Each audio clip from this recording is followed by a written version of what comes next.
Film theory, the hidden lore of Skibidi toilets. Now we done made it to Hollywood.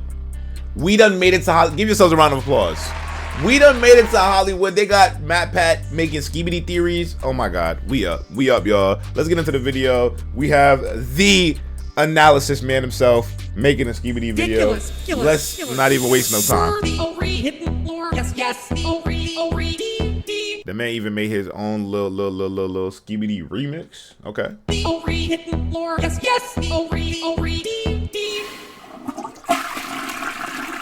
Film theory and the toilet. Hello, internet. Welcome to Film Theory. That's crazy. The show that needs you to skibbity dom that subscribe. I can't believe that Matt Pat is actually. So I'm like readjusting my desk. It's like things everywhere. But look, I can't believe that they actually like we're this far. Like Matt Pat making theories. The OG analysis man himself on YouTube. Oh yeah, we up. Subscribe button. Yes. I'm still in shock. Have you ever seen the astronomical rise of the series Skibidi Toilet over the last few months? Get your head out of the toilet and let me tell you that no one, and I mean no one, has seen this much success so quickly on YouTube before. As I write this episode, the channel's creator I can't. Yeah. Say his name, can I? I be saying it quick. You know what I'm saying? The faboom. Fine. How about I make it classier for you? Defukboem is getting somewhere between 3 and 4 billion views a month with a B. Those are numbers that are so big they'd make Mr. Beast blush. And it's not just a lot of random views either. People are sticking around for this thing. The channel had about 1.25 million subscribers when it posted the first Skibidi Toilet video back in February. It's been up for that long? Dang. Now, just 5 months later, it's already past 20 million. So yeah, to say that this thing has taken over YouTube, it'd be a major understatement. In one of the episodes, one of the titular Skibidi toilets literally destroys YouTube HQ in a not so subtle metaphor for how this show has broken the website. Skibidi Toilet has fully taken advantage of YouTube's push for very astute. I've never heard anybody talk about that before. Wow, he's already okay. How is he so good at this? What? Shorts content, and it has rode that wave to create a level of virality that has never been seen before. So those are the numbers, but what is it? Well, it's a head in a toilet. Yep, it's some Gmod animations singing a song. The internet is truly a weird and wonderful place. No, if I'm being completely serious, that's just how the whole thing starts. As the series goes on, the whole thing evolves into a full-on cinematic war between toilets with human heads and people with camera heads, complete with massive titan. Notice how he said camera heads and nothing else. Shout out my camera heads. Y'all know what it is. Mind control and... if you're an OG of the channel, you know what it is, man. Shout out, bro. We up. Wait for it. Hidden lore. And I gotta say, after binging every episode of the series multiple times, getting that darn song permanently etched into my brain, what became clear to me was that this goofy meme show wasn't just about being lol so random. It's also not content just remaining as an epic toilet action anime. Yeah, that doesn't sound good. Probably should rephrase that one. Instead, there's an entire meta story buried in this thing. A story about the changing world of entertainment and the fight for survival of art. Yeah, this... What?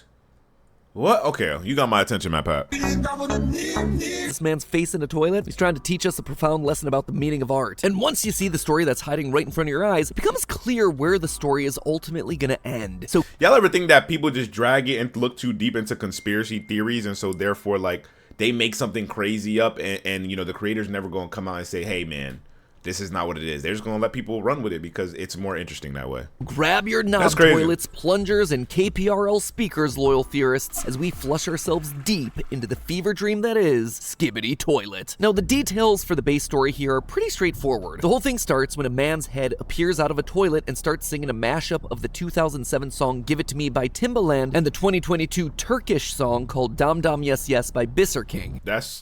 I never knew that was the origin. Wow, we're learning something every second in this video. But things quickly escalate. I'm impressed. From there, the toilet heads start to spread. Pretty soon, we see an army of these toilets marching, or rather, sliding their way down the street military parade style. They clearly pose a... I'm sorry, I feel like I'm not really just watching the video, not like really saying too much, but you know, we gotta learn, so we just gotta shut up and watch. There's really not much for me to say, bro. Threat, considering they run over people, they shoot lasers, they even transform humans into more Skibidi toilets. Pretty soon, they've established their own cult-like religion, a police true. presence. They even have themselves True. a leader of the army in the form of the G-Man from Half-Life. For those of you who don't know, in the Half-Life games, the G-Man is described as this sinister, interdimensional bureaucrat. Jimmy. He has this strange reality-bending power, so why not just throw him into a show about evil toilet men? Very quickly, it becomes apparent that the people of this universe are no match for the toilet terrors. By the time episode 6 rolls around, we pretty much stop seeing humans altogether. Enter the cameramen. People with cameras for heads. Pretty self-explanatory. But it quickly becomes clear that these characters serve both literally and figuratively as our point of view. Pretty much all episodes are shown from the perspective of one of these cameramen, often ending with the POV character either giving a thumbs up to one of their comrades or being killed at the hands of one of the Skibidi toilets. This ragtag group of cameramen have made it their mission to eliminate the Skibidi scourge. They form an organized militia, they Fortnite dance away from the police, and then they form unlikely alliances with the other species that inhabit this world, the Speakermen and the TV Men, two other groups of creatures that are just here for some reason, probably better suited for a Radio Shack than the front lines. And together they plan to protect the planet from these porcelain pirates. And yeah, that's pretty much about it in terms of broad strokes. The rest of the series basically follows a fairly standard formula. Well, I mean, as standard as a show about sentient monsters from Bed Bath & Beyond gets. We constantly see the cameramen inventing some new technology, such as their giant toilet-kicking boss robots. In turn, the toilets repurpose Titan cameraman. the discarded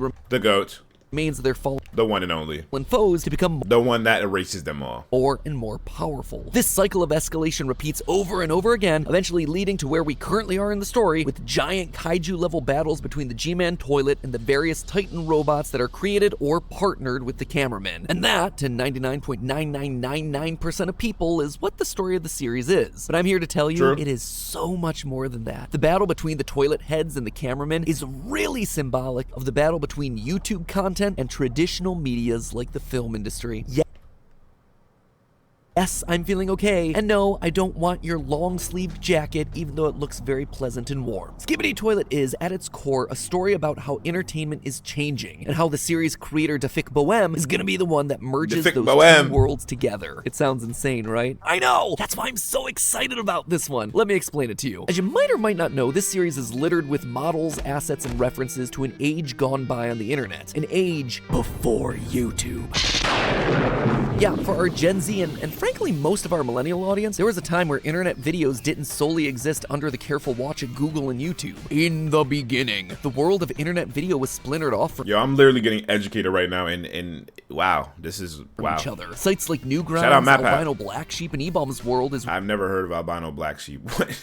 What type of where you'd name? go to find the memes, viral videos, and animations. This is where internet meme culture truly began. Yeah, Charlie, we're going to Candy Mountain. Not to be too internet boomer about it, but there was a time that when you saw a funny video, you'd have to send it to your friends via email. See, I feel like I'm really ancient. I'm about 47 and a half.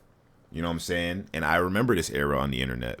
Yeah, that platform that your parents use for work these days, it used to be where you got all your lulz from, like the Numa Numa guy and I'm a Snake. And one of the biggest styles of video that arose from this early internet age was the genre that would eventually come to be known as the YouTube poop. Ironically enough, the What? style of a YouTube poop just predated the YouTube age poop. of YouTube. These videos would involve Skibidi, yes, I understand. taking clips or assets from TV, film, and music and just mashing them all together into an unholy stream of consciousness. There's only one real solution to this mess. A stray Christmas tree? A Koopa tail! Oh no, Luigi! We gotta get rid of this trash before it turns me all the way into a Koopa! Wow! I'd say he's hot on our tail! The internet back then, very different, but still very much the same. By the way, I didn't edit that clip at all. That is it unedited in its 240p goodness. Did these videos make sense? No. Was it insane? Absolutely. Did any of it matter? Who cared? Anything goes. It was the earliest days of online video. For the first time in history, you could literally make anything you wanted and upload it to a website. Anything that came out of your head. In the 80s and 90s, if you wanted to make your own movie, you needed a video camera, the ability to cut and edit film, a platform to share your creations, all of which were either prohibitively expensive, difficult to achieve, or quite frankly just didn't exist. In the early 2000s though, free software like Windows Movie Maker opened up the world of filmmaking to a wider audience than ever. One company that really embraced the Wild West nature of the internet was Valve. Today they're best known for creating Steam, but What? I never knew that. I knew Valve was like Valve. I was like, that sounds like Steam. It is Steam. Wow. Back in the day, believe it or not, they used to make video games. They were responsible for tentpole series like Half-Life, Counter-Strike, Portal, Team Fortress, Dota. Valve dominated the gaming scene. Yeah, and they the got one game that bangers. truly embodied both their gaming ethos and their embrace of the online was Garry's Mod. Garry's Mod was a sandbox game where players could mess around with the physics, objects, and assets found in Valve's popular franchises, and then use those to create their own little movies, games, and shorts. This eventually evolved into the creation of Source Filmmaker in 2013, a video editing tool that allowed creators to more easily create funny videos just like they had with Garry's Mod. And this proved to be a godsend for YouTube poop creators. If you've ever seen a video featuring characters from Team Fortress 2 doing insane things, it was probably created using SFM.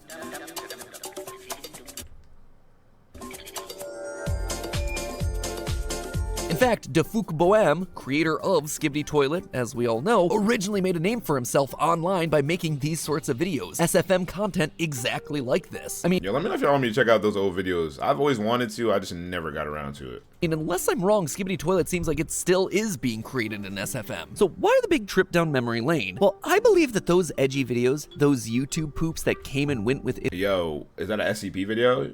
internet trends, I've watched that video before. Shout out my boy Jordan. believe that those are what the toilet heads in Skibidi Toilet represent. Look at the evidence. First, there's the fact that the characters are literally toilets, the place where you poop, like a YouTube poop. Pretty direct connection there. Second, there's the fact that the heads of all the Skibidi Toilets are straight from Garry's Mod, Half-Life, SFM, drawing yet another direct connection. There's also some more subtle hints as well if you look between the lines. In episode 4, there's a subtle background detail that shows how humans become toilet people as soon as they're exposed to the influence of the toilets. We pan across a normal restaurant, the toilets march in, and suddenly people are transformed into more toilet heads. Some of those toilet heads even rise through the ranks, appearing in later episodes as leaders of the toilet army. It That's the same person?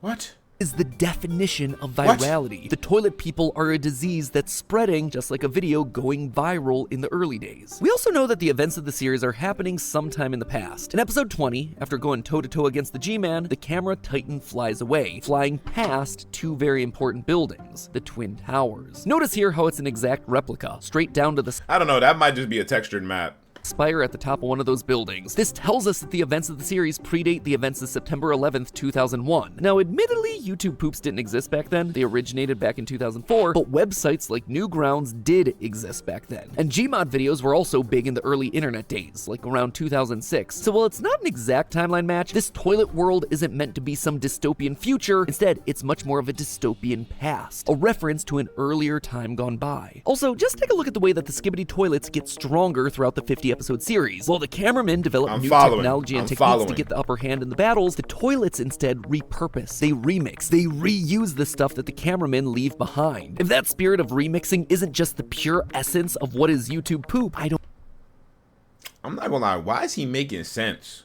don't know what is. And then look what you have on the flip side. You have the film, music, and television industry literally represented by audio-visual equipment, cameras, speakers, TVs. It does not get more direct than that. Who else would serve as the perfect antagonist for the literal embodiment of YouTube poop than legacy media? Digital content like YouTube poops are made from reusing and rehashing content from those three industries, just like how the Skibidi Toilets get stronger by repurposing the tech that they find on the camera, speaker, and TV men. Need more proof? The camera, speaker, and TV men being metaphors for the big three media industries has actually been teased throughout the entirety of the series. Back in the beginning of Skibidi Toilet, when we were just dealing with toilets and cameras, we could see a clear hierarchy amongst the ranks of the cameras. While the grunts were all the small closed-circuit TV-style cameras, the more advanced and the more movie-like the camera became, the higher up it was. The big movie studios were literally the most powerful entities. Also, take a look at how a TV Titan goes about destroying the toilets. It uses this sound.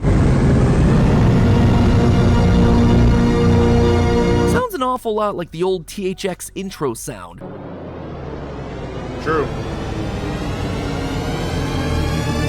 I thought that's what it was. That's not what it is.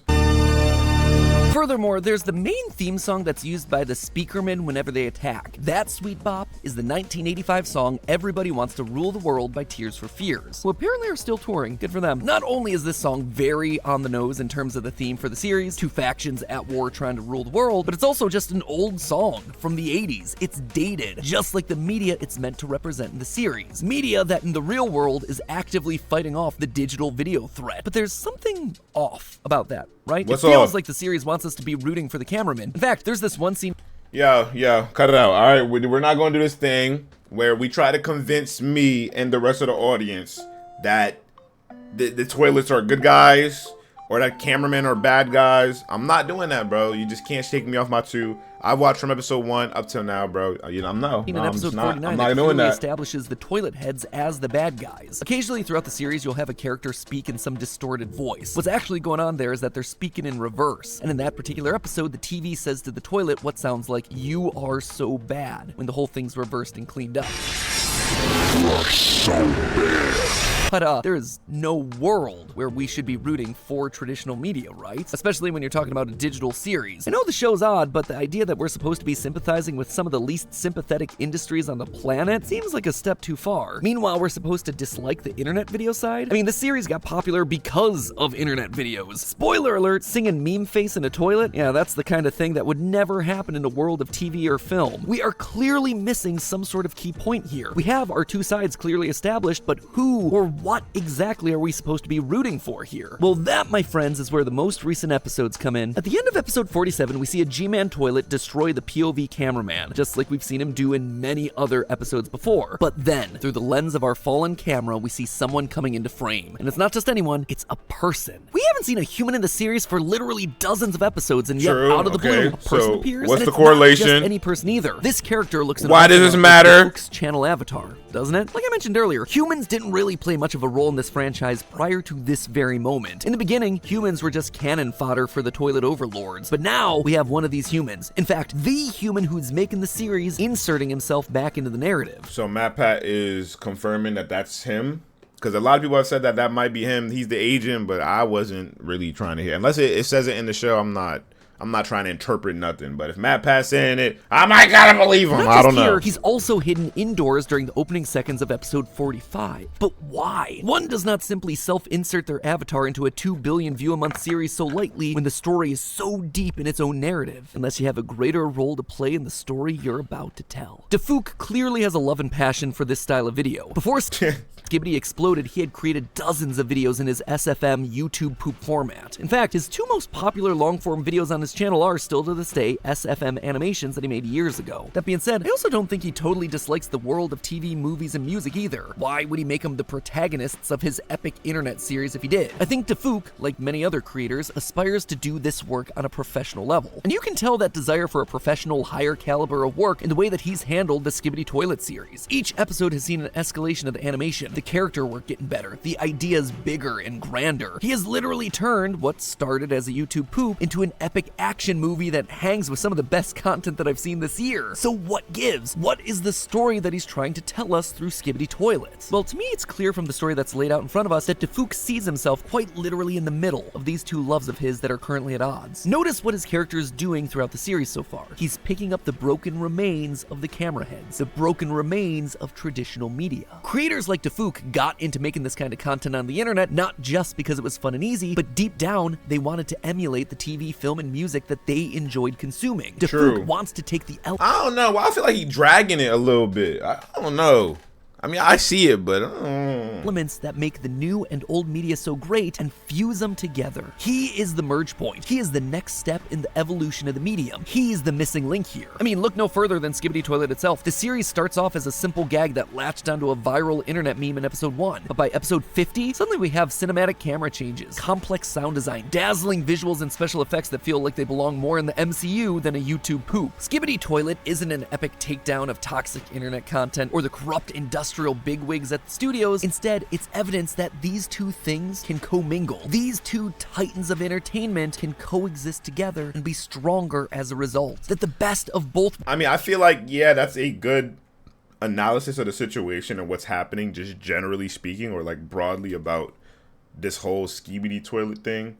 But just as far as this being the Fuck Boom's actual goal is crazy. Like, I don't know if he thinking that deep. If he is, then I guess MatPat is a sorcerer, but to me, I don't know. It seems a little Worlds can be brought together for the greater good of entertainment. So where does this franchise end up going from here? Well, we have ourselves our new protagonist in Defuk, who will eventually take center stage, taking it upon himself to save the world that he loves, the worlds of internet memedom and mainstream media. He's gonna turn out to be the Neo of this universe. He is the chosen one. He'll be the one who'll be able to marry both sides of this war together and show that if the two sides put aside their differences, they can create something truly magical. Or who knows, maybe you'll get a movie deal out of it. And then truly, you've had the merging of the worlds. But hey, speaking of blending ideas from multiple industries into one magical product, I want to thank our sponsor for today's video, Opera. With its brother.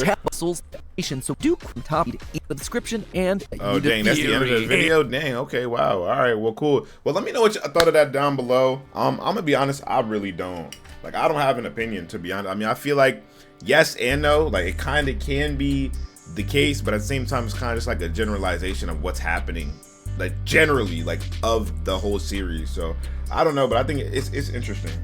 It's interesting for sure. Like I said, let me know y'all thoughts down below in the comment sections, and thank you so much for watching the video, especially if you got this far. Peace out.